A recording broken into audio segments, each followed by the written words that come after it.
Hubo un momento de la historia de Colombia entre 1810 y 1816 que se denominó la Patria Boba. Y la Patria Boba no fue tan boba porque cuando los próceres de la independencia proclamaron ese grito de independencia, ante el que, cosa curiosa, quienes más se opusieron fueron los indios y los negros. En ese entonces no se decía los indígenas, afrodescendientes, raizales y palenqueros, porque sabían que con los criollos, es decir, con los españoles nacidos en América, que eran más papistas que el Papa, les iría peor que con los españoles, de tal modo que indios y negros fueron quienes más se opusieron a la independencia de la Nueva Granada de España. De todos modos, esa época no fue tan boba porque los padres fundadores de la naciente república se preguntaron: ¿y ahora qué forma de gobierno nos vamos a dar, ahora que nos independizamos de España? ¿Vamos a ser federalistas o centralistas? Y esa fue una buena pregunta.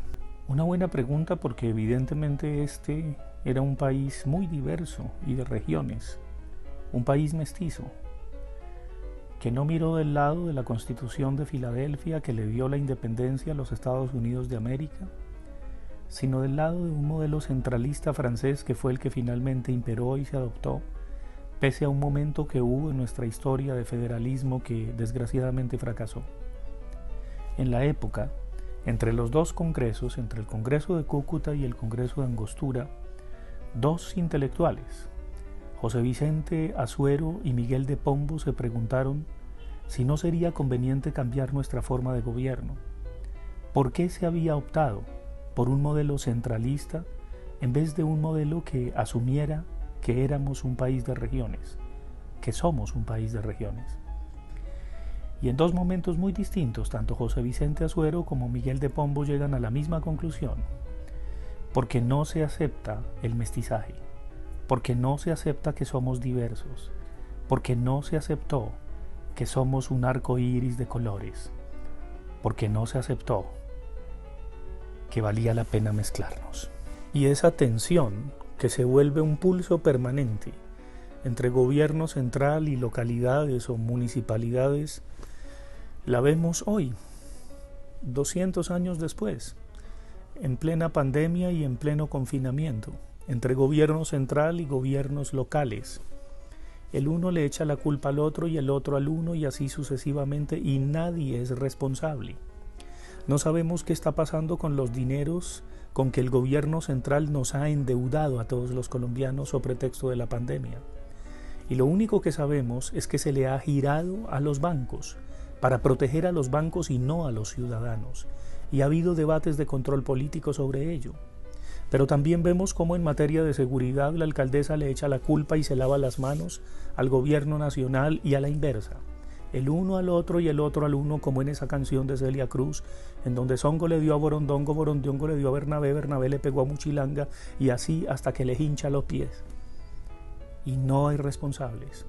Y todo parece una telenovela que revela la realidad tragigrotesca de este país, en donde, más que culposa, vergonzante y vergonzosa, la vicepresidenta sale a decir que siquiera la gente en el día sin IVA fue a comprar electrodomésticos para que los hombres ayuden en sus labores domésticas a las mujeres.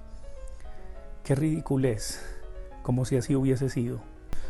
Lo patético de todo eso es que esa patria boba, conformada por empresarios patriotas y patrioteros, a quienes se les hace agua la boca hablando de ello, de patria, del mismo modo que de tradición, familia y propiedad.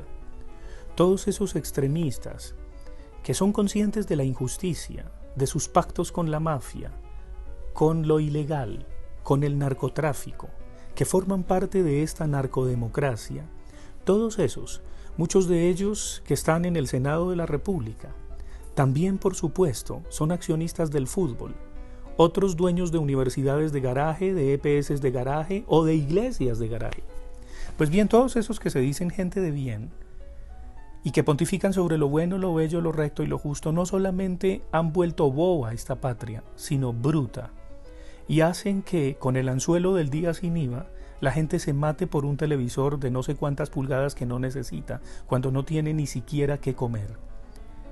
Pero esa patria ya no es solo boba y bruta, sino podrida, podrida de corrupción, carcomida del cáncer que ya ha hecho metástasis. Y la gran pregunta que vale la pena hacernos es si de esas frutas podridas podremos hacer una mermelada, si podrá salir algo de allí, o si definitivamente este es un desastre sin remedio.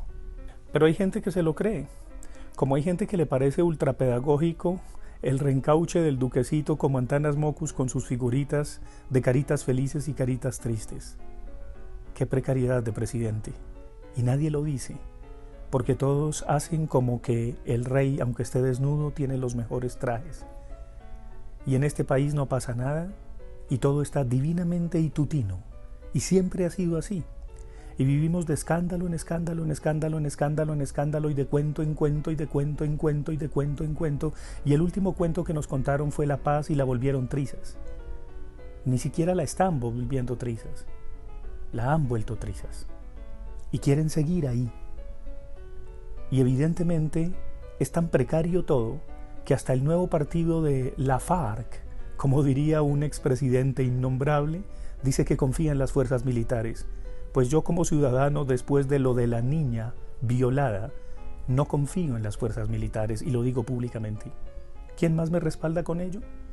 Están tan desprestigiados y con todo y eso, una senadora de cuyo nombre francamente no vale la pena acordarse dice que puede ser un falso positivo contra las fuerzas militares. Y es la misma que aprueba cadena perpetua contra violadores de niños. ¿Es tan ridícula Colombia? En ese vaivén de acontecimientos que parecieran ser parodias, que parecieran ser sacados de la ficción o de la ciencia ficción nos encontramos. Desgraciadamente no es teatro clásico, ni siquiera comedia y ni siquiera mucho menos tragedia. Esa conciencia trágica sí que nos falta. Todo es un ridículo melodrama, en donde cada día tenemos un nuevo capítulo, un nuevo golpe, un nuevo encuentro de lucha libre en las redes sociales. Y evidentemente los unos les echan la culpa a los otros y los otros a los unos. Y la una dice que qué triste que hayan nombrado a su niño, pero no se acuerda que ella desprestigió a los hijos del ex viceministro Ferro, en donde se metió a su vida privada de la manera más criminal que una persona que ostente el título de periodista jamás lo haría. Y por eso salió de la FM, pero en el Grupo Semana le abrieron las puertas. Sí, así somos de cínicos en este país. Y evidentemente, ¿qué tal que no hubiese redes sociales? Con todo y lo que ocurre ahí, con esos vaivenes, pues todavía los mismos con las mismas tendrían el monopolio de la opinión y de la información. No, es hora de rehacer la opinión, de recomponer nuestras vidas, y sobre todo de preguntarles a estos cínicos de uno y otro bando, disculpen ustedes en qué telenovela es que trabajan, pelando el cobre desde las dos orillas.